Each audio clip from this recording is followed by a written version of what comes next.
The pig had bitten his hand again. Miguel hissed in pain, yanking his wrist free from the sow's teeth. Blood welled fast hot, painting the cracked skin of his knuckles a sharp red. He stumbled back into the mud, the slop bucket crashing beside him.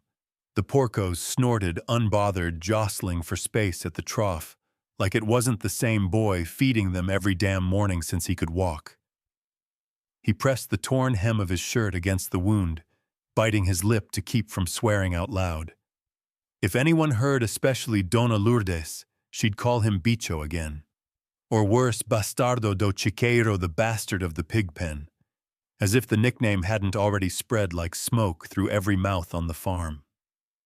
A cough sounded from behind. Still wrestling pigs before sunrise came Zepha's voice, low and gravelly. She leaned on the wooden fence, one hand resting on her hip, the other holding a cloth bundle. Her apron was stained from breakfast preparations, hair tied back in a faded red scarf. "I wasn't wrestling," Miguel muttered, wiping sweat from his brow with the clean part of his sleeve. Zepha clicked her tongue and tossed the bundle over the fence. He caught it with one hand. "Bread and a boiled egg," she said. "Eat it quick before Dona Lourdes wakes and starts her usual venom. You look like a scarecrow and smell worse." Miguel offered a tired smile. "Thank you, Dona Zepha." She studied him for a moment. "You got your father's silence, boy, but not his cowardice. One day you'll scream. Just hope it ain't too late when you do." Before he could ask what she meant, she turned and headed back toward the kitchen, her shadow disappearing behind the smoke of the cookhouse chimney. He sat on the fence rail, ignoring the sting in his hand, and ate the bread slowly, his eyes fixed on the Casa Grande, perched above the farm like a vulture's nest. Its whitewashed walls caught the rising sun. From here, it looked beautiful. From inside, it was ice. Cold marble floors, colder hearts. A voice rang out from the terrace. "Cade o inútil do Miguel Cawan." Miguel flinched instinctively, finishing the last bite of egg and standing before he was called again. He'd learned not to delay. Not because he feared Cawan, he didn't anymore, but because delays invited insults, and insults were usually followed by punishments. Shoveling manure, cleaning boots with a rag and spit, scrubbing Lourdes's lace curtains until his knuckles bled. He climbed the hill past the rows of sugar cane, the sun already fierce, though it was barely 6. At the steps of the house he paused, fixing the buttons of his shirt, wiping dirt from his pants. The air was thick with humidity and the smell of fresh bread. From the veranda, Cawan leaned lazily against a pillar, sipping coffee from a delicate porcelain cup he never lifted a finger to clean. "There you are," he said. "Took you long enough. Thought maybe you drowned in the pig shit." "I was finishing the feeding," Miguel replied, keeping his tone neutral. Cawan didn't like neutral. He liked flinching fear, downcast eyes. Today he got none. "You calling me a liar, boy?" "No, Senor," Miguel said quietly, correcting himself. Cawan smiled thinly and came closer, circling him like a snake sizing up prey. "What's that on your hand?" Miguel looked down at the dried blood around the torn flesh. "Pig bit me." "You sure it wasn't from stealing bread again?" Miguel didn't answer. He'd stopped defending himself long ago. Cawan didn't care about truth, only about control. A sharp clap rang out from inside the house. "Dona Lourdes." "Miguel." "Come here this instant." He walked in heart steady, head high. Lourdes sat at the long table dressed in black, despite the heat, sipping coffee as if it were poison she chose to endure. Her hair, coiled tightly at the nape of her neck, was streaked with gray now. But her face held the same look of disdain she'd always worn when she looked at him. She set down her cup. "You walk like a man, but you're nothing more than a favor we shouldn't have granted. Tell Bento and Teresa I want the southern pasture fence repaired before noon. And if it's not, you'll be digging graves under the sun." "Yes," Senora Miguel replied. "And stop tracking mud through my floors. You're not an animal." She didn't wait for a response. She never did. Back outside, Kawan still lingered by the pillar watching. He said nothing this time, just smirked as Miguel passed. The southern pasture was a full 2-hour walk across hard ground, the kind that cracked underfoot. The fence was ruined, probably kicked in by cattle in the storm 2 nights ago. Miguel rolled up his sleeves, picked up the hammer and nails from the shed, and got to work. Hours passed. Sweat drenched his back. His hand throbbed. Each swing of the hammer sent pain shooting up his arm, but he didn't stop. Couldn't. He wasn't building a fence. He was holding his place in the world together, nail by nail. At midday, Teresa appeared with a tin plate wrapped in cloth. "Miguel, stop a minute, Filo. Eat." "I can't." "I still need to finish, I'll help," she said, soft but firm. "Eat." She sat beside him in the dust, and for a moment it felt like childhood again. She brushed the dirt from his forehead, like she used to, her eyes heavy with worry. "Você não merece isso," she whispered. "You don't deserve this." Miguel looked at her heart, thudding. "Then why does it feel like I was born to it?" Teresa didn't answer. Later that evening, when the sky turned copper and the cattle settled, he returned home to find the little house unusually quiet. Bento sat on the front step, sharpening a worn knife against a flat stone. The smell of stew hung in the air. Inside, Teresa folded laundry, her hands still shaking. That night, Miguel couldn't sleep. He lay on the thin straw mattress, watching moonlight stripe the wooden ceiling, and listened to their murmured voices through the wall. "He's old enough," Teresa whispered. "We promised." Bento replied, voice rough. "We promised to protect him." But for how long, she's still watching. She always has been. Miguel sat up in the dark. His chest ached, not from the day's labor, but from something worse. From the feeling that his whole life had been lived inside a lie. And now the truth was waking up.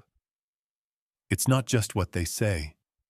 It's how they say it, like I'm less than the dirt they walk on. Miguel sat under the tamarind tree behind the storage shed, bandaging his hand, with a torn strip of cloth soaked in salt water. The pig's bite had already darkened around the edges, angry and red, but he barely winced. The pain was smaller than the shame, smaller than the echo of Dona Lourdes's voice in his ears. "You're not an animal." But she said it like she wanted to remind everyone he might be. He pulled the knot tight on the cloth and watched a line of ants crawl across the dirt near his boot. Even they had a place, a purpose. Some days he wondered if he did. Footsteps crunched through the dry grass. "You keep hiding behind trees, people gonna think you're growing roots," said a voice above him. Miguel looked up. Zifa stood with a jug of water, a cup, and a palmful of crushed herbs. "For the hand," she said, sitting beside him without waiting for permission. "I already cleaned it," Miguel muttered. "You cleaned it like a boy. I'll clean it like someone who don't want to see you lose a finger." He held out his hand without a word. Zepha poured the water slow and steady, pressing the herb mixture into the wound. It stung like fire. Miguel tensed, but didn't pull away. The birds above them chirped in clusters, cutting through the heat like distant laughter. "You're lucky," she said finally. "That sow could have taken the whole hand." "Would have saved time," Miguel muttered. "Kawan wouldn't have to make up excuses to call me useless." Zepha's hands paused. What did he say now? Miguel shrugged, jaw tight. "Same as always. Said I looked like I stole the bread. Laughed about the pigs. Asked if I was born from one." Zephyr sighed. That boy got his mother's mouth, but none of her secrets. Miguel's head snapped toward her. What do you mean? Zephyr shook her head. I mean, don't let him twist your name into something you believe. That's how they win, boy. When you start thinking they might be right. Miguel looked away. What if they are? They're not, she said sharply. But if you keep listening to how they talk, how they look at you like you're nothing, you'll forget who you are. He didn't reply. He couldn't. Because the truth was, he didn't know who he was. The bruises on his soul weren't from fists. They were from glances that slid past him like he wasn't there. From whispers cut short when he walked into a room. From growing up with everyone staring at him like he came from nowhere and belonged to no one. He stood brushing off his pants. I need to check the goats. Zephyr let him go. She knew enough not to press when his shoulders tensed like that. But as he walked away, she called out, When they look at you like that again, Miguel, look back. Make 'em blink first. Miguel passed the sugarcane rows where the workers were already bent low in the heat, machetes flashing silver in the sun. Some of them nodded as he passed. Others didn't. The goats were fenced by the western stream, and he counted them like he always did, 12 heads including the pregnant one. All safe, all predictable. He crouched near the fence post and watched the water trickle past the rocks, brown and slow. He let his thoughts drift toward the voices again. You think he knows Dona Lourdes had said weeks ago, not knowing Miguel was stacking firewood outside the window. Cawan had laughed. He doesn't know anything. That's why it's easy to keep him where he belongs. That line had stuck to Miguel like burrs.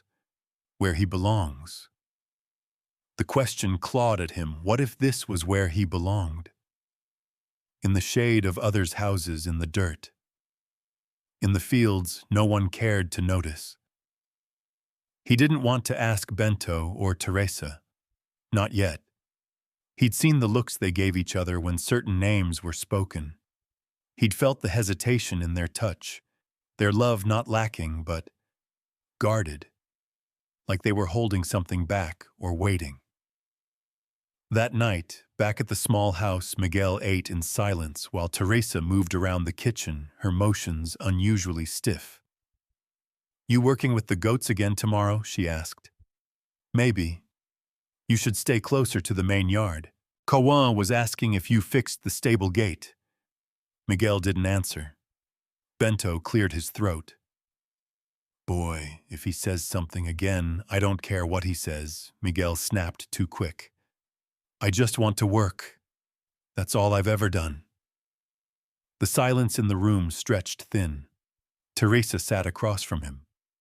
You're not just what you do, Miguel. He looked at her. Her eyes were wet. Then what am I? She reached across the table, took his bruised hand. You're our son. But she said it like a prayer, not a fact.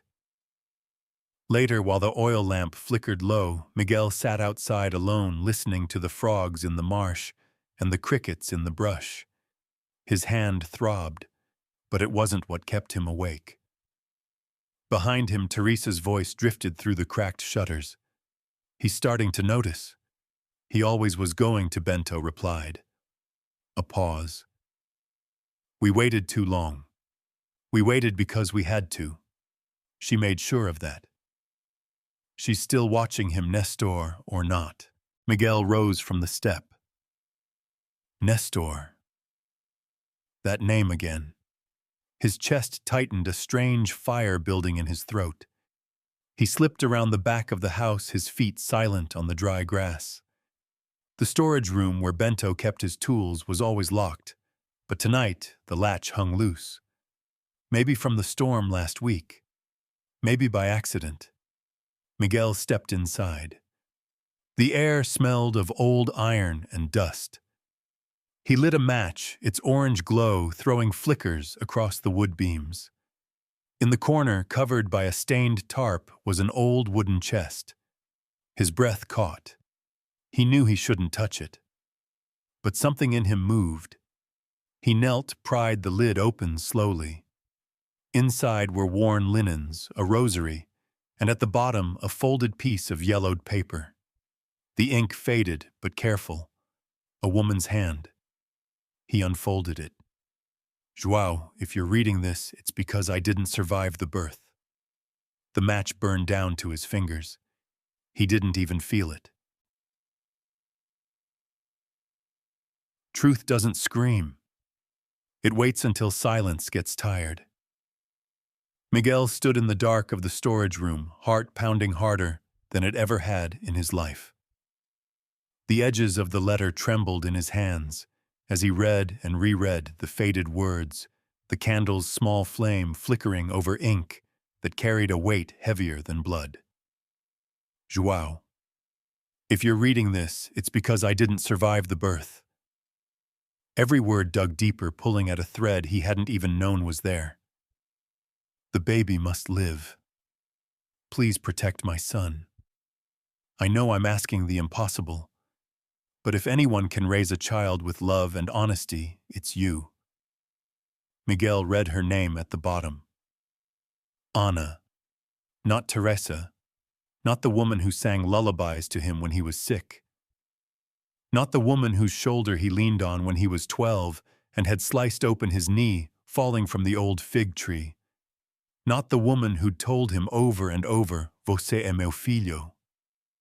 He folded the letter with slow, unsteady fingers, trying to catch his breath. His vision blurred, but he refused to cry. Not here. Not yet. Not until he understood everything. The creak of the floorboard behind him sent a jolt down his spine. Teresa stood in the doorway, her face pale and drawn, her hands trembling against her apron. Her eyes went straight to the letter in his hand. "Miguel," she whispered. He held it up before she could say another word. "Who is Ana?"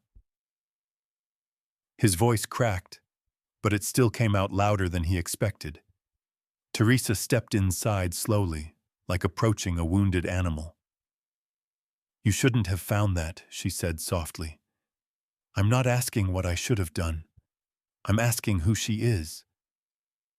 Teresa opened her mouth, but the words didn't come. She looked toward the door, where warm yellow light flickered from the kitchen window. "She was your mother," she said finally. "No," Miguel snapped. "You're my mother. I raised you," Teresa said, her voice breaking.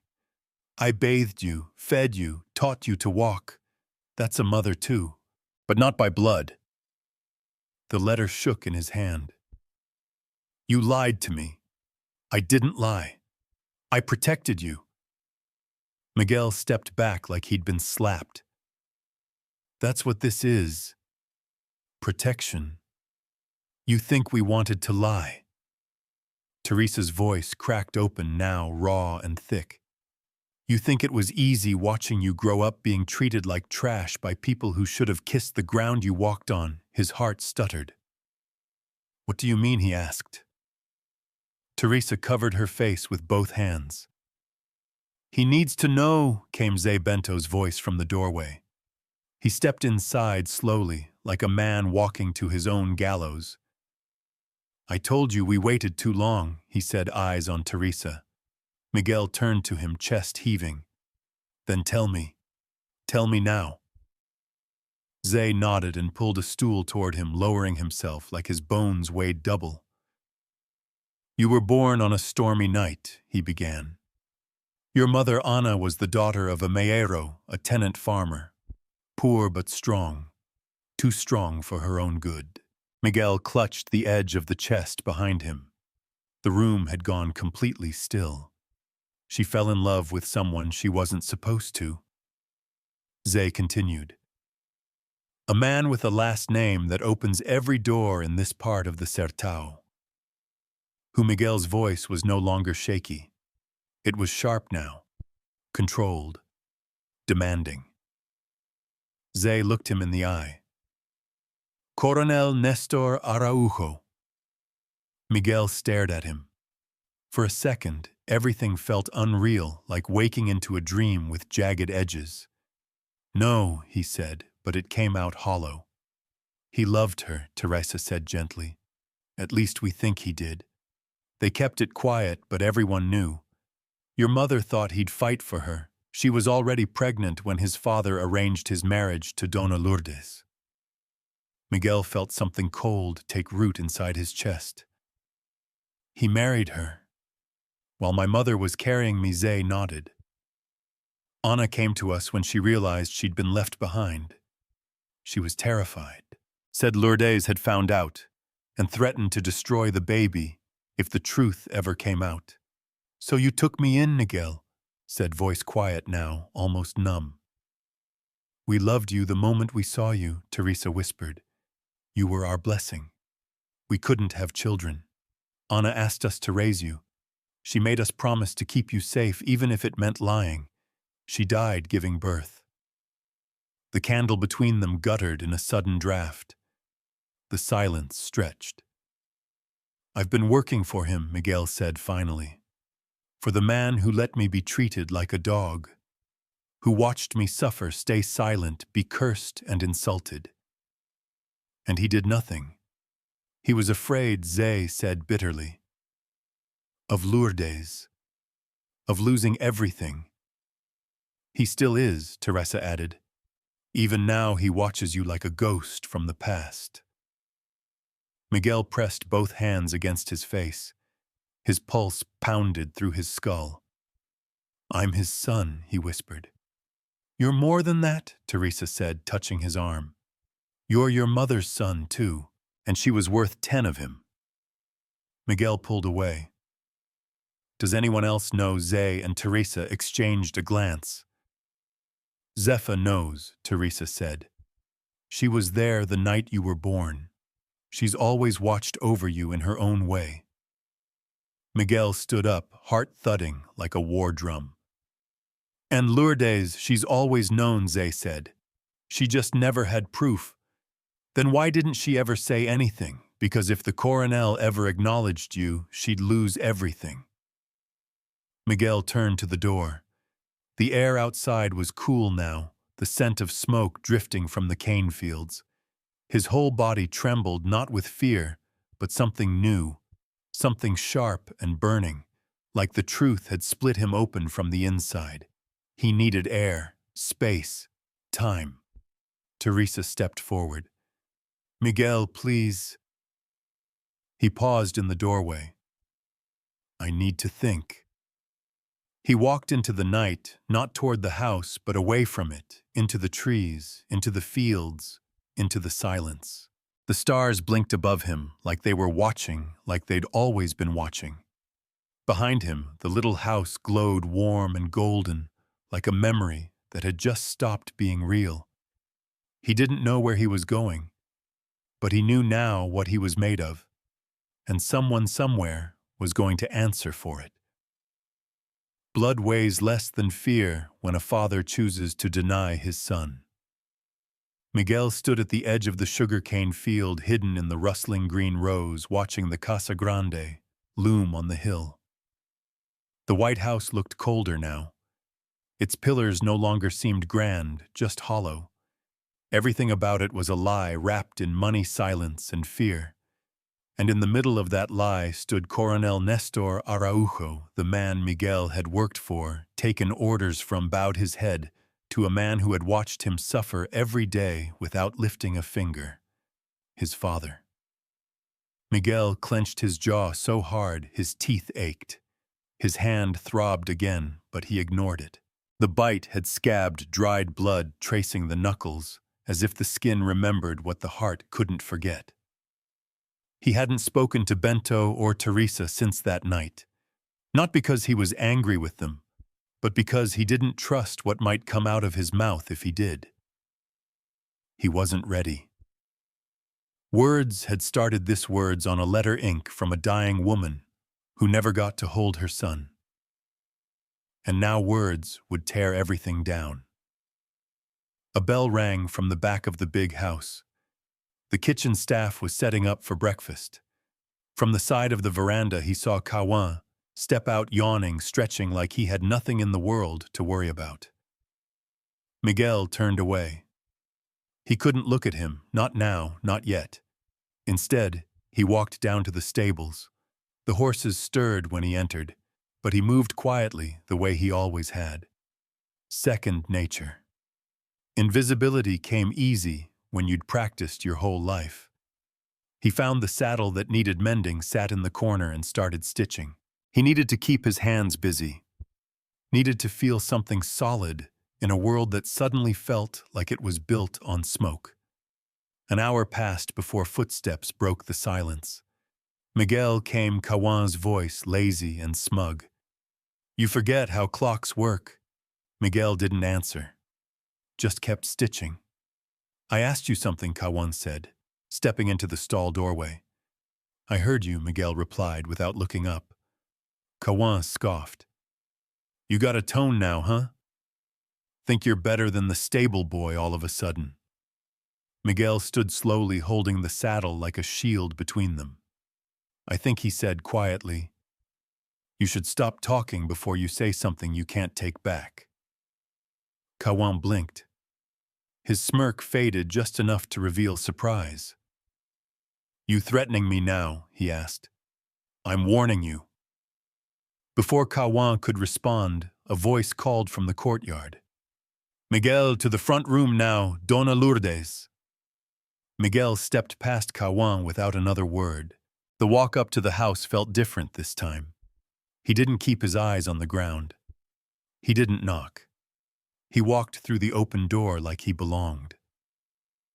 Lourdes sat in her usual chair by the window, a silk shawl over her shoulders despite the heat. Her lips were pursed like she was sucking on vinegar. "You walk in here like you own the place," she said. Miguel stood tall. "You called for me." "I did. I've had complaints." "From who?" "From everyone that matters." He didn't reply. He just looked at her, really looked. Her eyes were sharp, but there was something behind them now. Not anger, not control. Fear. It came off her in waves. "You think you can walk around this house like you're someone," she hissed.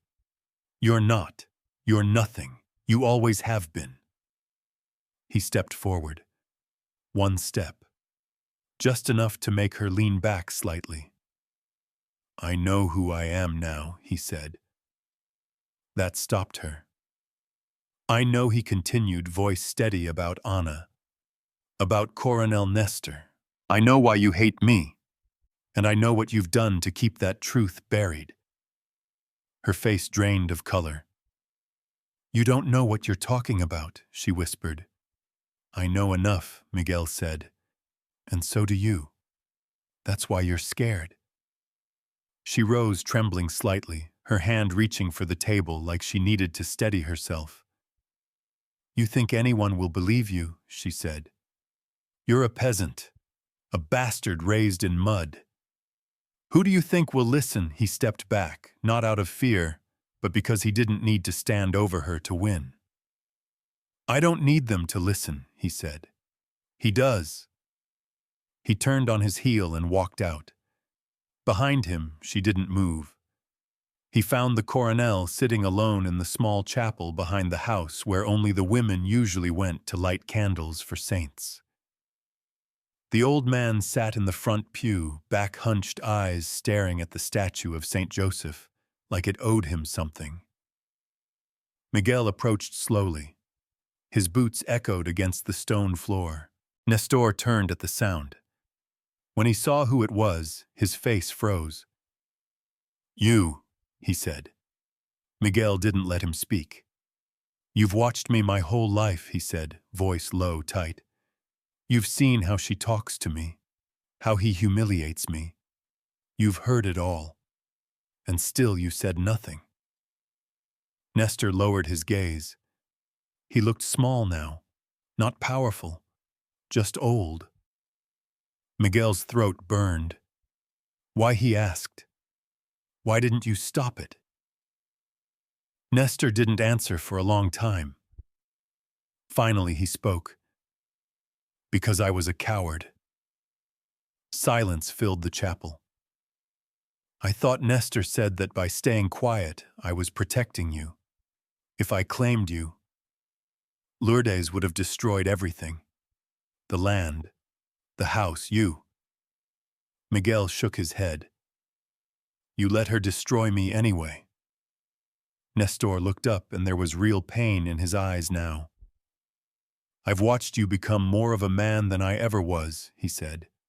You don't need my name to be worth something. I don't want your name, Miguel said. I want the truth, all of it. Nestor nodded slowly. I'll give it to you, he said. In writing, in front of witnesses. I should have done it years ago. Miguel's fists clenched, not from anger now, but from something deeper, grief maybe, or sorrow for the boy he had been, who'd waited so long for a father to say he mattered. You can't undo what's already been done, he said. No, Nestor agreed, but maybe I can stop her from doing more. Miguel looked at him for a long moment, then turned to leave. At the chapel door, he paused. She's not going to let this happen without a fight, he said. Nestor didn't look back. Then let her fight. Miguel stepped into the sun, the light hot and blinding on his face. A storm was coming, and this time he wasn't walking away from it. When the world shuts its doors, sometimes only the church leaves the light on. Miguel left the estate before sunrise. He walked alone with nothing but a small cloth sack slung over his shoulder and a folded letter pressed to his chest, the unfinished confession of a dying man. He didn't say goodbye to Teresa or Zebento. He couldn't. If he'd looked into their eyes, he might have stayed. And staying now would mean rotting under the same roof where they all wore masks. He couldn't wear his any longer. The dirt road stretched ahead like a question. Every step away from the fazenda was a step towards something unknown. But for once he wasn't afraid of what came next. The fear had dried up and blown away with the last lie he'd been told. By mid-morning the sun bore down cruel and unforgiving. He had no money, no horse, and no clear destination, only the memory of a place that never asked who you were before giving you a seat, the chapel in the village of Pedra Branca, where Padre Elias still wore the same sweat-stained cassock and listened better than most men spoke. Miguel reached it near noon, boots caked with dust, his back-aching stomach empty. The town was barely more than a bend in the road, a few homes, a bar, a crooked shop, and the whitewashed chapel with chipped paint and flowers wilting in their pots. The church bell hadn't rung in weeks, but the door was open. Inside it was cool and still. He sat in the back pew, head bowed, sweat drying on his skin. The wooden benches creaked with every breath. He didn't pray. Not yet. He didn't know how to ask for anything without sounding like a man who'd already lost too much. A quiet cough echoed behind him. Didn't expect to see your face again, came a warm voice. Miguel turned. Padre Elias stood near the altar, wiping his hands on a towel, his hair grayer than Miguel remembered, but his eyes just as sharp. You look like you fought the sun and lost the priest, said, walking down the aisle. Miguel tried to smile but failed. I needed somewhere that wasn't built on lies. Elias sat beside him. Then you came to the wrong country. Miguel let out a breath, half a laugh, half a sigh. You always had jokes. I also have soup, Elias said. Come. You look like a ghost who missed lunch. In the modest kitchen behind the chapel, Miguel ate slowly, silently, while Elias washed vegetables and waited without pressing. Finally, Miguel spoke. He was my father. Elias stopped, turned. You're sure? Miguel nodded. He admitted it. He's writing a new will. He says he wants to make it right. And do you believe him? I don't know. The priest poured water into 2 tin cups sat across from him. Blood complicates everything, Elias said. It makes men think they can sin without consequence. But it also binds us to people we'd rather forget. I don't want his name, Miguel said. I don't want the land or the money. I just wanted to stop feeling like I was dirt under their boots. And now Miguel looked down at his hands, still cracked from work, still the hands of a servant. Now I don't know who I am. You're the same boy who used to sweep this chapel for no pay just to get out of the sun, Elias said. The same boy who asked if saints ever get tired of listening. Miguel looked up, eyes stinging. Elias smiled gently. You were never dirt. You were planted. You just didn't know it. That night, Miguel slept in a small room behind the chapel, wrapped in a thin blanket on a straw mattress that smelled of dust and lavender. For the first time in days, he dreamed. Not of Lourdes or Nestor, not of pigs or insults or hidden letters. He dreamed of his mother's face, though he'd never seen it. She held him in her arms beside a stream, humming a lullaby without words. When he woke, there were tears on his cheeks and sun on the floor. He stayed in the village. He helped Elias repair the roof of the chapel, chop wood for the elderly, carry buckets from the well. People began to nod at him again. A few even smiled. They knew his face, though no one knew what had sent him back thinner, quieter, but somehow steadier. One afternoon, as he hammered a new plank over the doorway of the schoolhouse, a voice called up from the street. You gonna build the whole village, or just this corner? He turned. A girl stood by the fence, arms crossed, dust on her skirt. Her hair was tied back with a strip of cloth that looked like it used to be part of a curtain. She had sharp eyes, sun-browned skin, and the kind of stance that warned you not to speak unless you had something worth saying.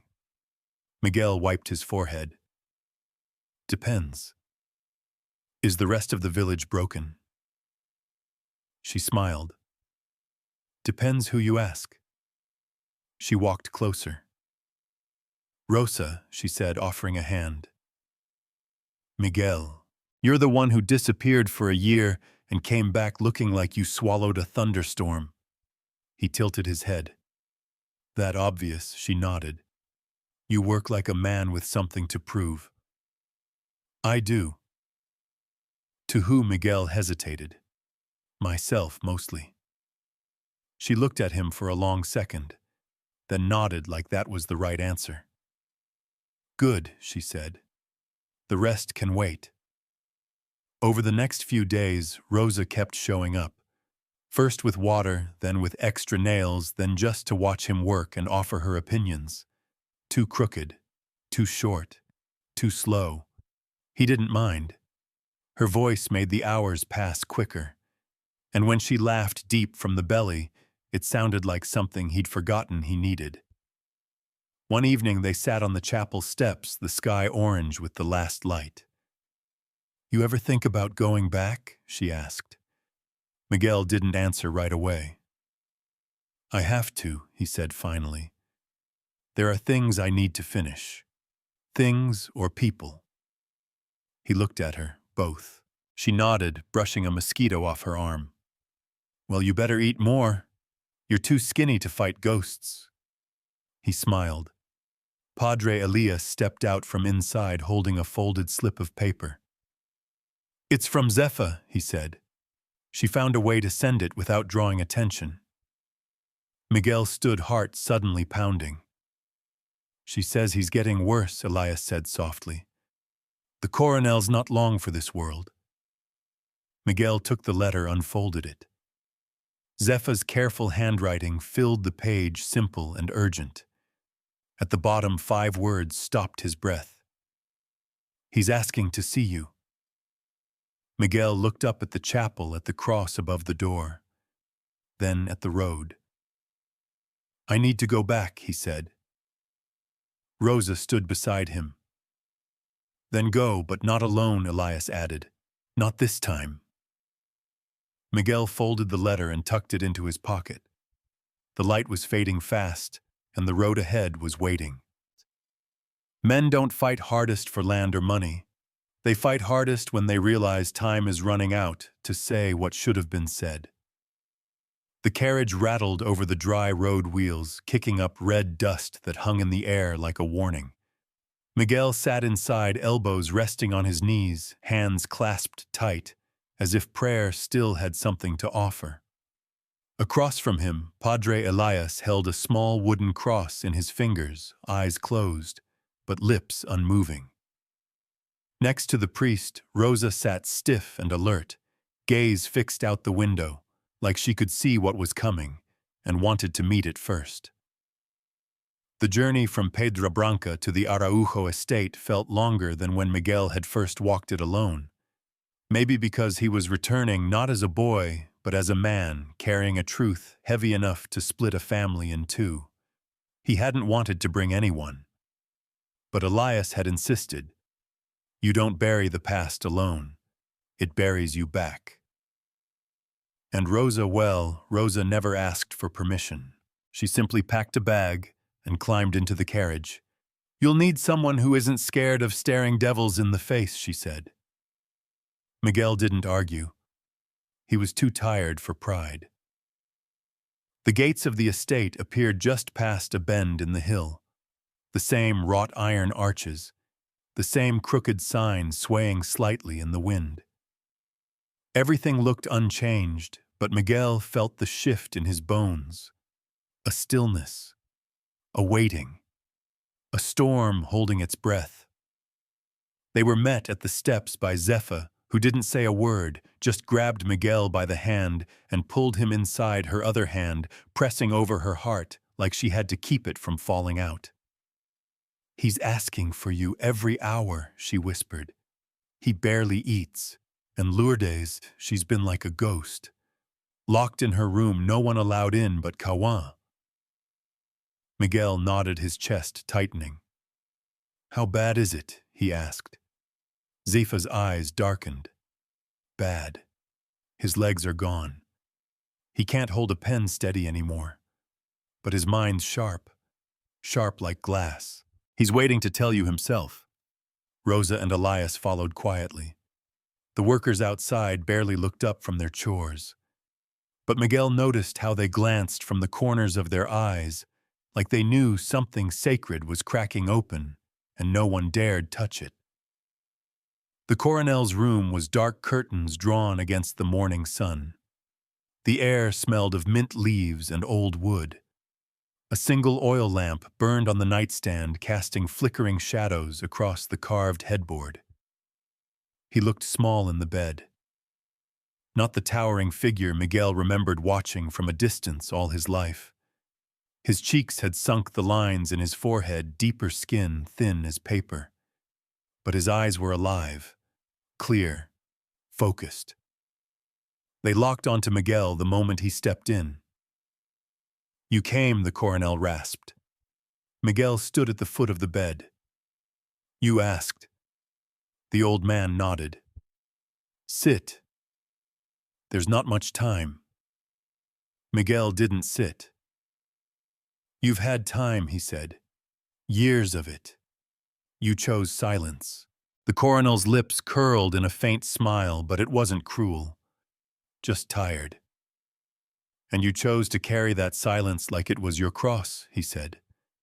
We both made our prisons. Padre Elias moved forward, placing the cross gently on the nightstand. Rosa stayed near the door, arms crossed, watching everything. Nestor raised a trembling hand toward the drawer beside the bed. There's a letter in there, he said. Signed. Sealed. My confession. I gave up the fight to protect this house. It doesn't deserve my protection anymore. Miguel opened the drawer. A thick envelope rested inside, marked with a wax seal and the family crest. He took it, turned it over in his hands. What do you want me to do with it? He asked. Read it when I'm gone. Deliver it to the lawyer in Sobradinho. It changes everything. Miguel's jaw tightened. You think a letter makes it better? No, the old man said. But it makes it true. They were silent for a moment, the sound of breathing filling the room. I loved your mother, Nestor said suddenly. Miguel's head snapped up. I never told her, the coronel went on. Not with words. I thought protecting her would be enough. But men like me, we think silence is strength. We think power is love. And when we lose the people we love, we try to buy back their memory with land and titles. But the memory never listens. Miguel stepped closer, his throat tight. She died thinking you abandoned her, he said. I did, Nestor whispered. Because I was a coward. Because I let Lourdes convince me that keeping my place in the world was more important than doing right by her. And by you. Miguel wanted to scream, to hit something, to break the silence that still hung between them like smoke. But instead, he sat. Slowly, carefully, and said nothing. That silence was heavier than any words. Nestor turned his head toward the lamp. She'll fight you, he murmured.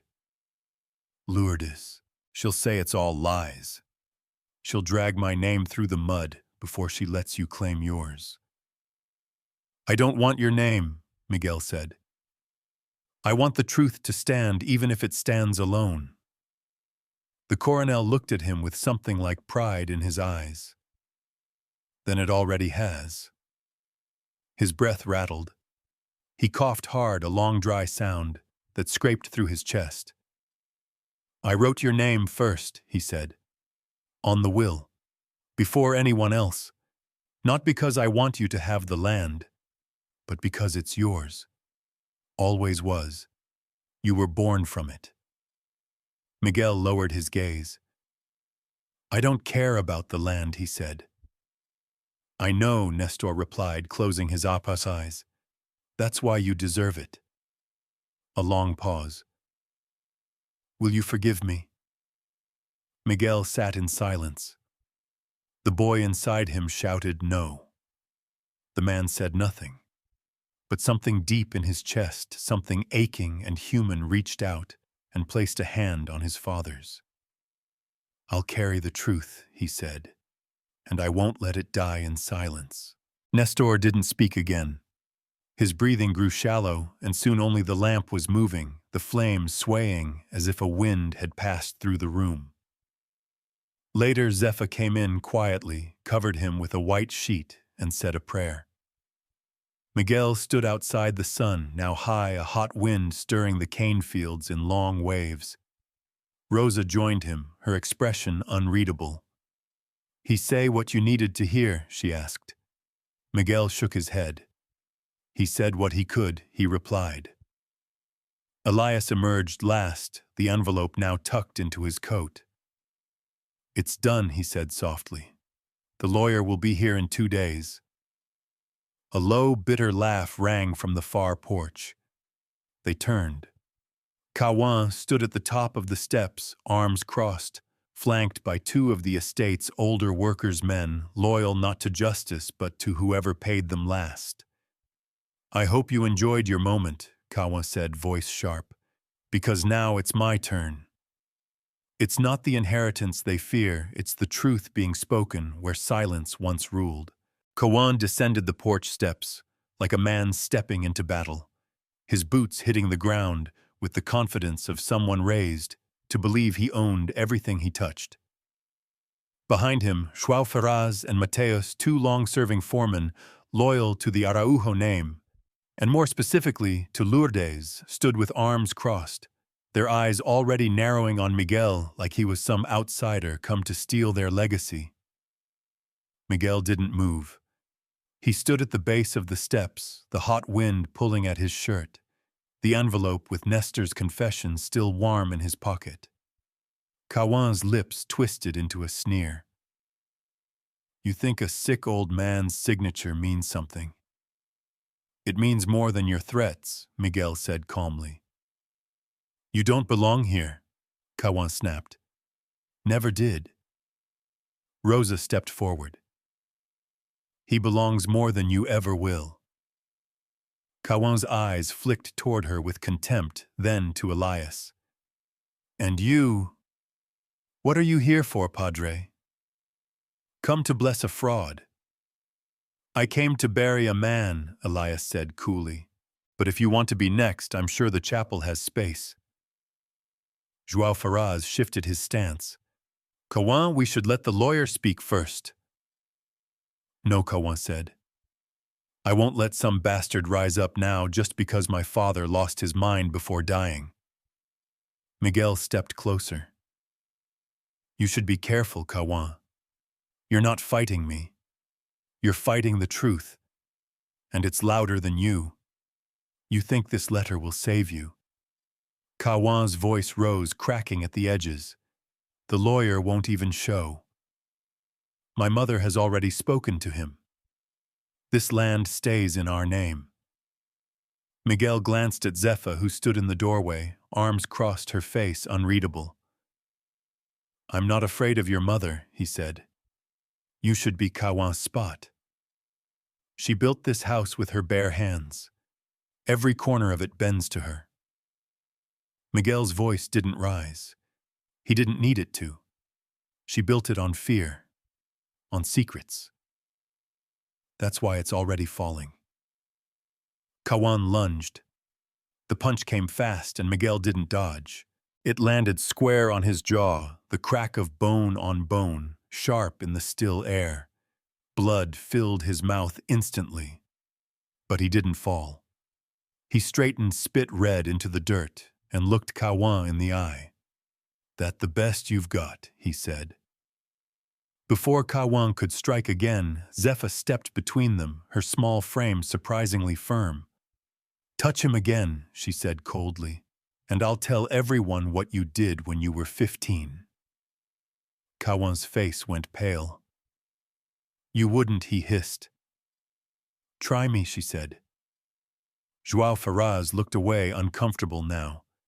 Even Mateus seemed unsure. Elias stepped forward. You can throw fists, boy. Or you can wait 2 days and hear the truth from the lawyer's mouth. But if you keep swinging, you'll be the only man here bleeding when it's over. Kawan turned to walk back toward the house. You won't win, he muttered. I already have, Miguel said quietly. Because I stopped hiding. He turned and walked back toward the stables, Rosa beside him, Elias following. Inside the barn, Rosa handed him a cloth for his jaw.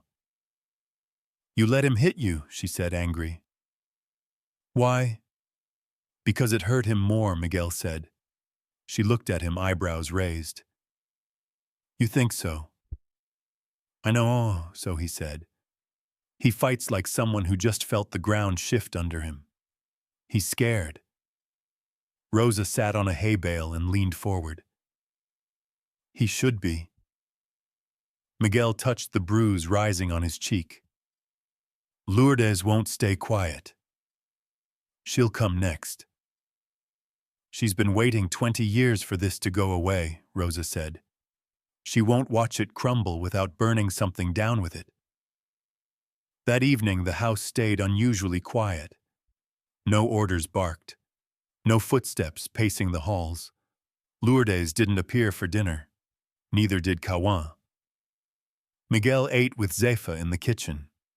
She ladled caldo de feijão into his bowl like nothing had changed. But everything had. They won't back down, she said between sips. The land is the only thing she ever believed made her more than a servant's daughter. Miguel looked at her. You knew Anna. Zepha nodded. She was soft-spoken but fierce when it mattered.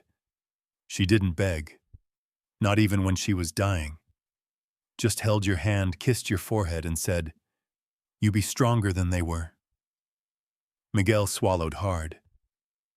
Did she ever think Nestor would claim me? She didn't care if he did, Zepha said. She only cared that you didn't grow up bitter. He gave a bitter laugh. That part might have failed. Zepha smiled. It's not too late. A knock at the kitchen door startled them both. Rosa answered it. A young boy stood there panting from the run, holding a folded note in his dirt-smeared hands. From Sobradinho, he said. The lawyer. Miguel snatched the paper and opened it. The lawyer was arriving tomorrow. Not 2 days from now, tomorrow morning. The will would be read in front of all the key witnesses. He folded the note slowly. Zepha's eyes were on him. That's soon. They're moving fast, he said. Maybe too fast. Rosa narrowed her eyes. Or maybe they're hoping to catch Lourdes off guard. Miguel wasn't so sure. He didn't sleep that night. He sat by the window in the little room that had once been his, watching the moon drift behind clouds and feeling the weight of what was coming press against his chest. At dawn, the estate would gather. The reading would begin, and everything they'd tried to bury would be dragged into the light. Sometimes justice doesn't sound like thunder. It sounds like paper unfolding in a quiet room. The air was thick before sunrise, dense with the kind of heat that promised a storm later. Miguel stood at the edge of the veranda watching clouds roll low across the sky. The estate had never felt this still. Even the birds seemed to wait, wings tucked as if sensing something sacred and dangerous was about to break open. Inside the parlor had been cleared. Chairs dragged into place, a table set at the front, with 2 oil lamps lit and steady. The lawyer from Sobradinho, Senor Otavio Galvão, arrived in a black coat far too heavy for the weather briefcase in one hand, hat in the other. He nodded to Miguel without a smile, but with respect. I assume the others are ready, he said. They will be, Miguel replied. And they were. By mid-morning, everyone who mattered or thought they did was seated. Dona Lourdes entered last veiled in gray lace flanked by Cawan, and one of her younger cousins, a stern woman named Dalva, who always wore gloves and looked like she chewed secrets for breakfast. Lourdes didn't look at Miguel. Not once. But he felt her presence like a blade pressed between his shoulders. Padre Elias sat near the front, a silent witness. Rosa stood behind Miguel's chair, arms folded, not part of the family, but unwilling to sit apart either. Zepha moved through the room quietly, filling glasses, making sure everyone had water. She wouldn't speak unless spoken to, but her eyes never left Lourdes. Senor Galvão cleared his throat and opened the briefcase. From it he removed 2 thick envelopes. One was sealed with wax, the same Miguel had seen in the coronel's drawer. The other was official, notarized, and stamped. This is the last will and testament of Coronel Nestor Araujo, the lawyer said. Signed 6 days before his death in the presence of 2 witnesses, one of whom is present, Father Elias. He paused, glancing around the room. There is another document included, a personal letter. It is not legally binding, but the coronel requested it be read aloud. I will begin with that. The room held its breath. Galvão broke the seal, unfolded the letter slowly, and began to read. To those gathered in my house, if you're hearing this, it means I'm gone. I lived with pride and with shame. I built a name and I buried truths to protect it. Some of those truths should never have been hidden. The boy you know as Miguel is my son, my blood. Born of Ana Nogueira, who was denied everything she deserved for loving a man too weak to stand by her. I chose silence. It cost me everything that ever mattered. Gasps rippled across the room. Dalva dropped her glass. Someone cursed under their breath. Lourdes sat stiff, unmoving. Galvão continued. To Miguel, I did not raise you. I failed you. But I saw you every day. I watched you become what I could never be: honest, kind, strong, without cruelty. I leave to you my land, and my name not as a gift, but as restitution. To Kawan, I leave the cattle operations and full control of the export routes. You are capable, and I trust you'll run it well if you learn to lead without spite. To my wife Lourdes, the house remains yours. I owe you shelter if not warmth, but the future belongs to those who earned it. Silence fell. Miguel didn't move. Neither did Lourdes. But Kawan rose, voice trembling with fury. This is fraud. That old man was dying. He didn't know what he was signing. Elias stood before the lawyer could answer. I was there, he said. He knew. He spoke with clarity. He signed it twice despite his shaking hands.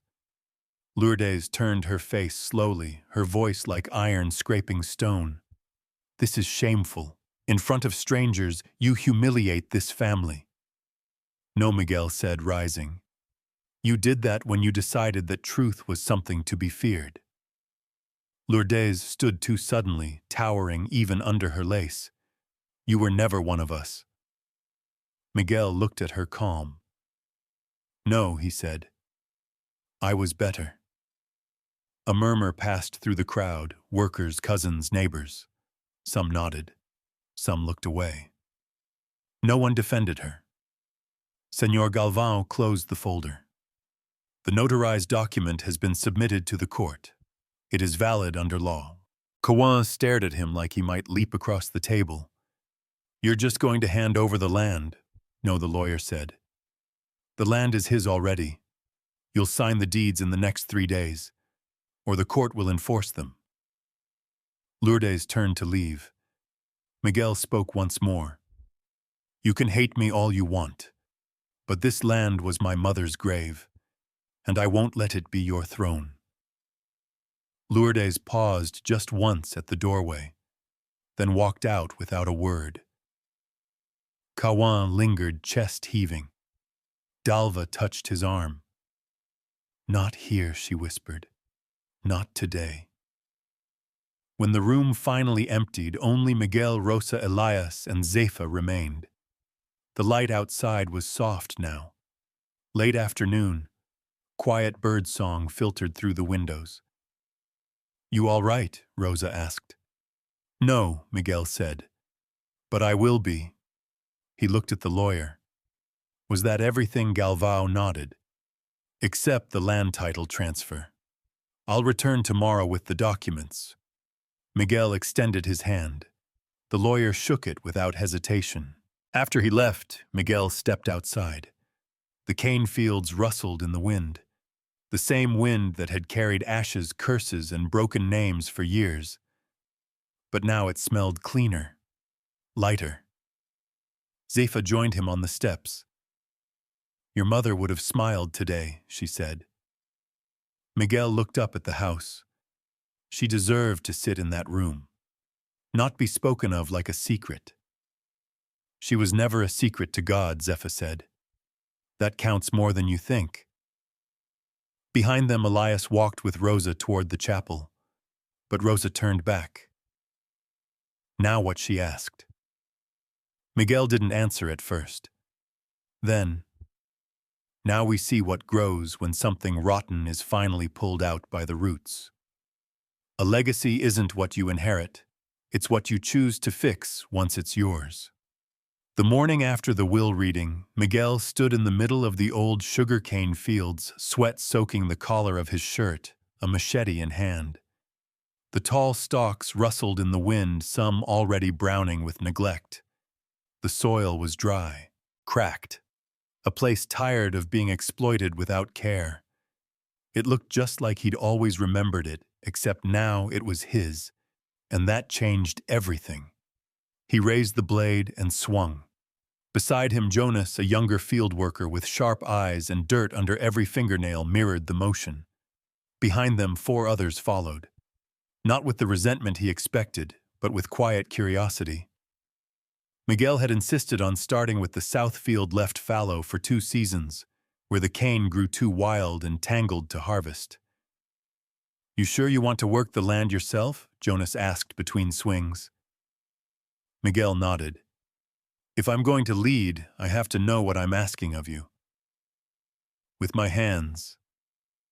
Jonas grinned. First landowner I've ever seen with calluses. I've had them longer than the land, Miguel replied. By midday, they'd cleared half a row. The sun burned overhead, but no one complained. Rosa arrived with a tin bucket of water, sweat trickling down her temple, eyes narrowed against the brightness. You're going to kill yourself, trying to prove something, she said, holding out the ladle. Miguel took it and drank deep. Not trying to prove anything. She raised a brow. Then why do your knuckles look like you fought a tree? He gave her a crooked smile. Because I did. She handed him a wet cloth and sat on an overturned crate. I heard Kawans moved into the ranch house. I let him, Miguel said. It's part of the land grant, and I won't throw him out. That's not who I am. He wouldn't have shown you the same mercy. Exactly. Rosa leaned forward, elbows on her knees. You really believe he's going to let this go, no? Miguel said quietly. But I won't give him a reason to turn this into war. He wants one. I'm not giving him the satisfaction. Later that evening, Miguel walked the boundary fence with Zepha.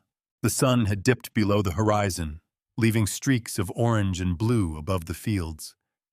She carried a sack of dried corn for the chickens which followed her like a parade.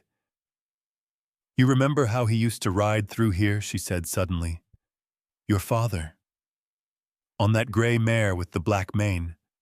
Thought he was king of the valley. I remember, Miguel said. Zepha stopped and leaned on the fence. Funny thing. Now it's yours, and you haven't once touched that horse. I'm not interested in being a king. She smiled. That's why you should lead. They reached the barn just as a man on horseback galloped in from the east road. Dust flew behind him, and his horse's flanks were foamed with sweat. Miguel stepped forward as the rider dismounted. Message from Sobradinho, the man said, handing him a sealed note. Miguel tore it open, read it once, then again. What is it? Zepha asked. He handed her the letter. Her eyes moved quickly. Kawan filed a legal contest against the will, she said flatly. Claims coercion. Says your father was not of sound mind. Miguel's jaw tightened. The hearing is set for 2 weeks, he said. But they're already building a case. Rosa appeared behind them, arms crossed. Of course he is, she said. He's counting on dragging you through the courts until you break. Miguel exhaled slowly. Then I guess we get ready. The next morning, the chapel bell rang for the first time in months. Inside, Miguel stood in front of a dozen workers, tenants, and neighbors. Most had known him all his life, watched him work, watched him be ordered around, watched him eat behind the kitchen. Now they watched him with something new in their eyes. Respect. Maybe even hope. I know things are uncertain, he said, and I know the Araujo name has meant power for decades. But I'm not here to be a coronel. I'm here to build something that doesn't rot from the top down. He held up a ledger. I want full transparency. Wages, harvest yields, every family's share. This land feeds us all or it fails. A few murmurs of surprise. No more backroom deals. No more threats. You don't have to like me, but you'll never fear me. Rosa from the back crossed her arms with a small smile. After the meeting, an older man named Silverio approached him. My son left for the city last year, he said. Said the land would never change. Maybe I'll write him and say he was wrong. Miguel clasped the man's hand. Tell him we need all the good ones back. As they walked home, Rosa bumped his arm with hers. You're starting to sound like a real leader. I'm just trying not to be a tyrant. Good. One tyrant per family is enough. That night Miguel stood alone on the porch, the wind carrying the scent of tilled earth and fresh hay. Lights flickered in the workers' homes. Children laughed somewhere near the barns. The house behind him didn't feel like a cage anymore, just a place where things had happened and might happen again. But as he turned to go inside, a low voice came from the shadows near the steps. "You think you've won," Miguel froze. Kawan emerged from the dark arms, folded eyes glittering. "This isn't over," he said. "You think these people will stand by you when things get ugly?" Miguel stepped down the stairs, slowly. "If it gets ugly, it won't be because of me." "You're living in a dream," Kawan hissed. "You think kindness wins wars? I was born to take this land. You were born to clean it." Miguel stood face to face with him now. "Then it's time you learned how to lose." Kawan didn't reply, just stared, then turned and disappeared into the dark. Inside, Rosa waited by the door. "He won't stop," she said. "I know." "So what now?" Miguel looked out into the night, jaw set. "Now we show him that justice has longer roots than power." In the courtroom of the powerful, the truth walks in barefoot, but it walks in anyway. The courthouse in Sobradinho sat on a rise of sun-beaten stone, its facade bleached pale by decades of heat and silence. Miguel stood at the steps, dressed in a clean white shirt, sleeves rolled up, the air heavy on his shoulders. Beside him, Padre Elias adjusted his collar. Rosa stood on the other side, hands in the pockets of her faded skirt, eyes scanning every window like she expected someone to strike from behind. They didn't speak much on the ride over. What needed saying had already been said. The hearing wasn't just about land or legacy anymore. It was about what could stand when generations of silence were finally shattered. Inside the courtroom was cooler. Wooden benches lined the gallery, the kind that creaked with every breath. A slow ceiling fan stirred the air above like a lazy buzzard. Kawan sat at the front with his attorney, a slick, polished man from the capital, with oil in his hair and poison in his smile. Lourdes didn't attend. She'd sent a signed affidavit claiming illness and distress over the family betrayal. Miguel didn't look at Kawan, not yet. The judge entered, an older woman with eyes like river stones. She sat behind a plain desk gavel resting untouched.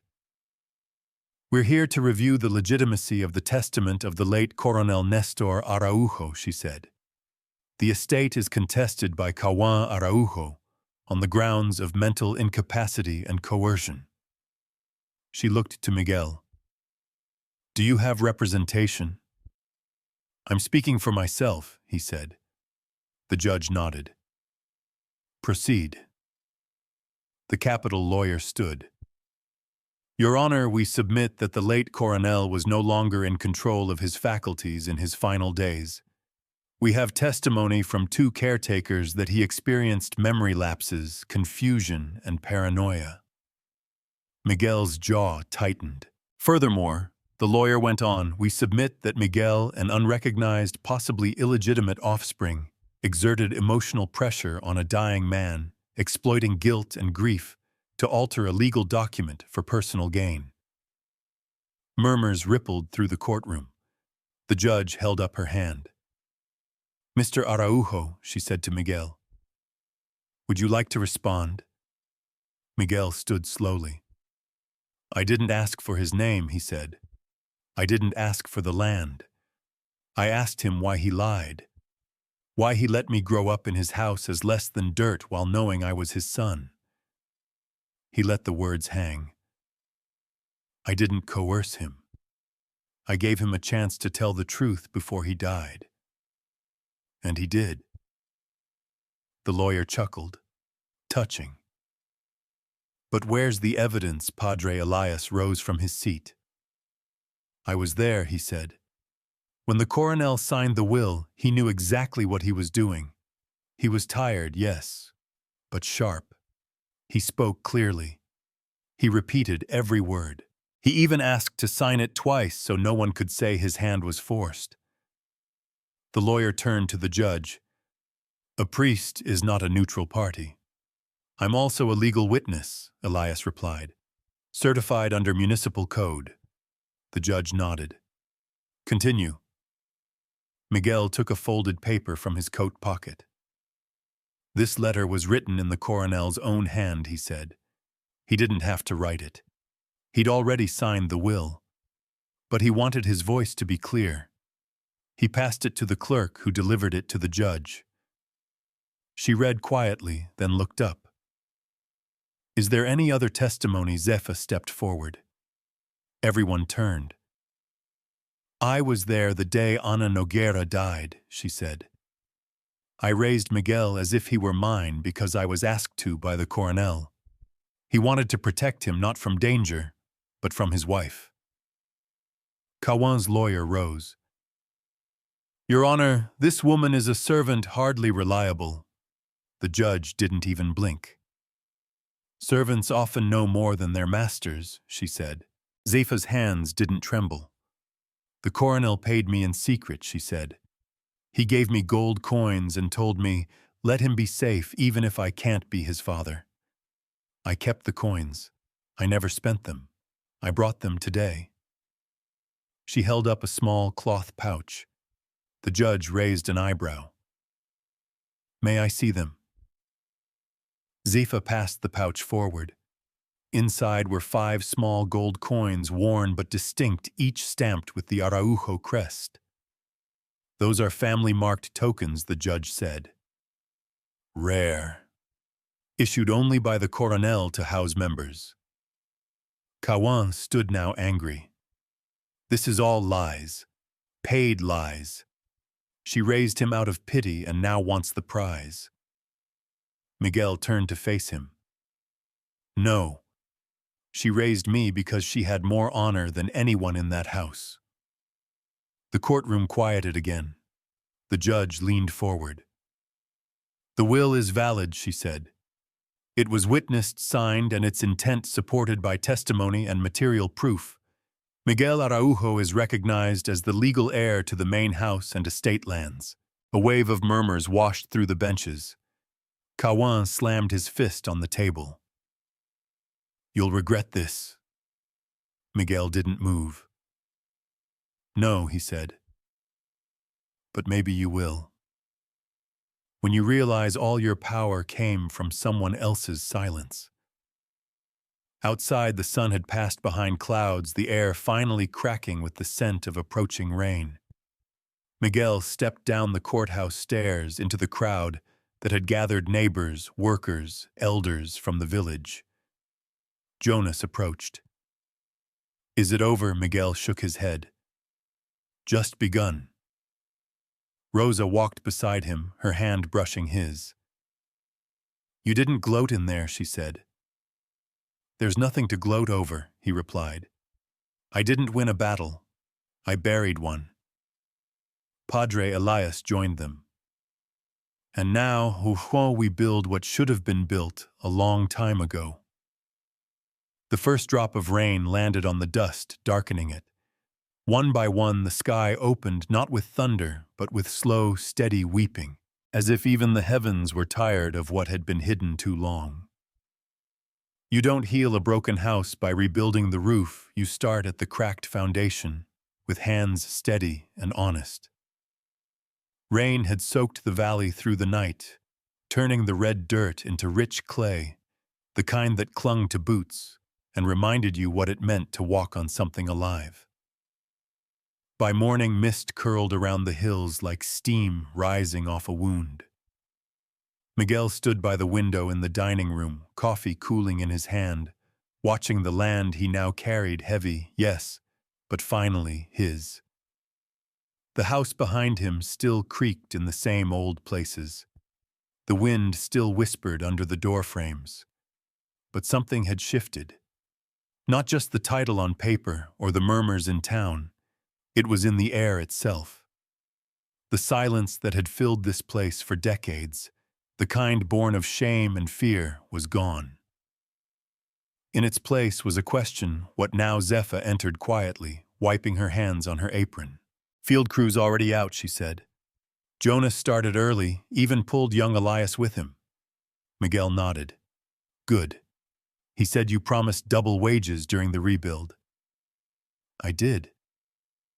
Zepha raised an eyebrow.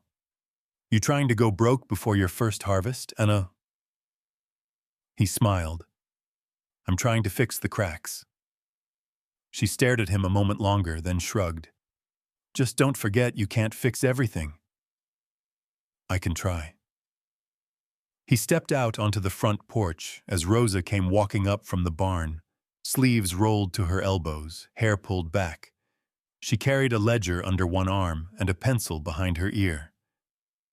Fence near the eastern boundaries shot through, she said. Termites mostly. And the tool shed's leaning worse than a drunk uncle. Miguel took the ledger and flipped it open. How bad we'll need fresh timber, she said. And we'll need hands who know how to build straight. Put out word in the village. Pay fair. Rosa paused. You think they'll come after all these years of the Araujos treating them like shadows? He looked out across the wet fields.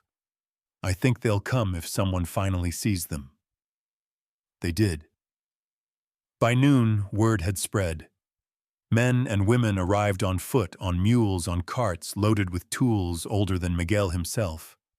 Some brought their children. Some brought bread.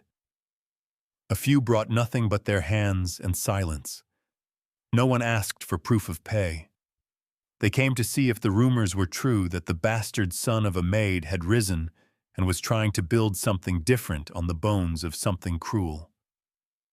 They found him in the mud sleeves rolled hauling timber with Jonas and patching fence wire beside little Elias. He didn't give orders from the porch. He dug trenches and hauled stone. He listened, asked names, learned stories. By late afternoon, the place buzzed like a hive.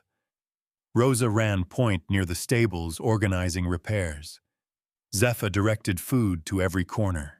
Padre Elias stood with the carpenters reading aloud blueprints drawn decades ago but never followed. But not everyone came with good intentions. At dusk, while Miguel was checking the root cellar doors, a shadow moved behind the barn. He followed it, heart already tightening. Cawan stood near the fence line, shirt damp from mist, a rifle slung over his shoulder, not aimed but present. This what it looks like now, he said, nodding toward the workers. The bastard running the house while the bloodline gets pushed to the shadows. Miguel didn't flinch. You're still here, aren't you? You think this ends with a court ruling? Cawan asked. With hands clapping and fences mended. It ends when you stop fighting ghosts. Cawan stepped closer. You don't get to act holy. You split this family in two. No, Miguel said. That was done long before I arrived. I just refused to keep pretending the lie was whole. They stood in silence for a long moment. You should leave, Cawan said finally. Take your name. Take your land. Go build your new life somewhere far from here. I am building it, Miguel said. Right here. Cawan shook his head, disgusted. You're soft. No, Miguel replied. I'm tired. Tired of hate pretending it's strength. He turned and walked away, not looking back. That night, Rosa found him sitting behind the chapel, shoulders hunched. You know he won't let it go, she said. Miguel didn't look up. He doesn't have to. He just has to stop trying to burn it down. Rosa sat beside him. You scared? Of failing, he said quietly. Of becoming what I hated. She leaned into him. Then you won't. In the days that followed, the land slowly changed. Not in grand ways, but in the kinds of ways that mattered. Workers left the field with smiles instead of silence. Children ran barefoot across the yard, no longer hushed by nervous mothers. The kitchen cooked for all, not just for the house. Stories were told at night by lantern light stories of the past, yes, but also stories about what could be. Miguel didn't forget what this place had been. He carried it. Let it remind him. He built a small memorial under the old fig tree at the edge of the property. A simple stone carved with Ana Noguera's name. No dates. Just one line she loved even when forgotten. Zepha cried when she saw it. Rosa brought flowers. Padre Elias prayed without words. Miguel knelt by the stone each morning before the sun rose. Not out of guilt, but to promise her he would not let the silence return. Peace isn't the silence after the fight. It's what you do when the noise is gone. The morning air settled soft and golden across the land, like the first deep breath after a long cry. Sunlight spilled over the fields and the sweet scent of cane in bloom drifted up through the open kitchen windows. Birds returned to the rafters. Tools lay drying in the sun, and the earth damp from last night's steady rain promised a season ready to give. Miguel stood by the fig tree, one hand resting on Anna's stone. He'd said nothing aloud, just stood there, eyes closed, letting the quiet surround him. Behind him, the estate no longer loomed. It lived. The house was no longer a monument to power, it had become a place again. One where voices laughed in the hallways, and the future didn't echo like a threat. Zepha approached, walking slow. She didn't interrupt. She simply placed a folded shawl over Miguel's arm and waited. "Cold mornings," she said. "Even in spring." Miguel nodded. "Feels warmer this year, because you're not carrying it alone anymore." He turned toward her. "I didn't know how much I needed to hear that." Zepha gave a small smile. "That's because you were raised not to need anything." They walked back to the house together, where Rosa was in the courtyard, hands on her hips, studying the roofline. She squinted at Miguel. "I said we should have replaced the northern tiles. You see those cracks?" He smiled. "I see them." She didn't turn. And I'll climb up after breakfast." She glanced over her shoulder, smirking. "Good answer." The morning moved slowly. Workers cleaned tools and re-oiled the hinges of the barn doors. Jonas gathered the young boys to repair a broken trough. Padre Elias met with 2 village elders in the chapel, arranging a literacy group for their children. A week ago, this pace would have felt like waiting. Now it felt like breathing. By midday, Rosa set down the ledger beside Miguel on the porch table. "First harvest projections," she said. "If the weather holds and no pests come through, we're looking at enough to cover wages, repairs, and reinvest in the south field." He flipped through the pages. "And the families, they get their share before anything else. We set it in writing." He looked up at her. "We're really doing it, aren't we?" "We are." He leaned back in the chair, exhaling. "Feels like it should feel bigger." "It will," she said. "In time. Big things grow quiet." They were still talking when they heard the hooves. A single rider. Fast. Dirt kicked up behind. Rosa stood first. Miguel followed, stepping down from the porch. The rider slowed near the fence line, pulling back the reins hard. It was Dalva Lourdes' cousin, her face tight, her lips pressed into a line that had never known softness. "She's dying," Dalva said. Miguel blinked. "Who Lourdes?" "Stroke hit her yesterday." "Second one. She's asking for you." Rosa stepped forward. "And you're just now telling him she said she'd only speak to him," Dalva snapped. "Not to the priests. Not even to Kawan." Miguel's stomach coiled. "I'll come," he said. The house felt colder than he remembered. It hadn't been long. Just months since the split, but somehow everything inside the Araujo house now felt like a shrine to something brittle. The curtains were drawn tight, the hallway dim, the same furniture, the same rugs, but stripped of illusion, it looked tired. Dalva led him upstairs past locked doors into the master bedroom. Lourdes lay propped against pillows, her skin gray, her lips trembling. One side of her face had gone slack, her right hand curled against her chest. Her eyes, though those remained sharp, watching him, waiting. Miguel stepped closer.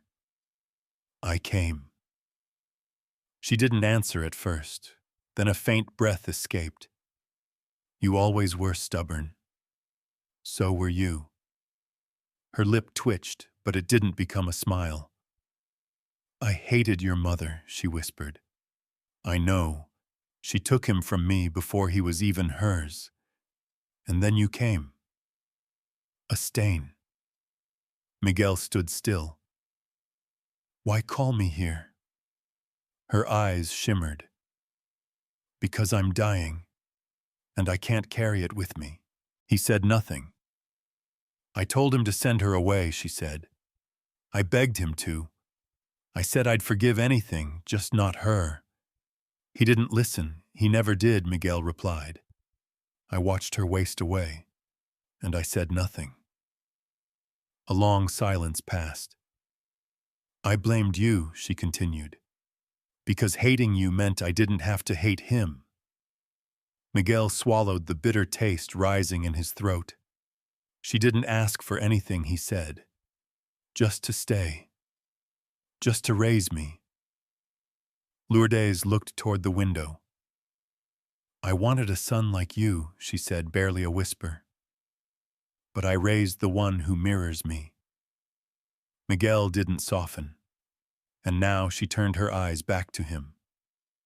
"Now I ask forgiveness." It was quiet enough to hear the wind against the shutters. Miguel exhaled slowly, then walked to her bedside and sat. "I can't forget what you did," he said. "But I can tell you this, I don't carry hate for you anymore." Tears slid down her cheeks, slow and uneven. "Thank you," she whispered. He stayed for an hour. Didn't speak again. Just sat in silence beside the woman who had once tried to erase his name, now asking him to be her last witness. When he stepped outside, Rosa was waiting under the oak tree. "Well," she asked. "She's not the monster she made herself into," he said. "But she never stopped building the house with locked doors." They walked back slowly. That night in the courtyard, lanterns were lit. The workers gathered for music. A boy played guitar. Two girls danced barefoot in the dust. Zepha served warm pão de queijo from a basket, humming beneath her breath. Miguel stood in the doorway and watched them. Rosa came to his side. "She'll pass tonight," he said quietly. "I know. And tomorrow, she said, we keep planting." He nodded, then stepped forward past the threshold into the warmth, because the house was open now, and it would stay that way.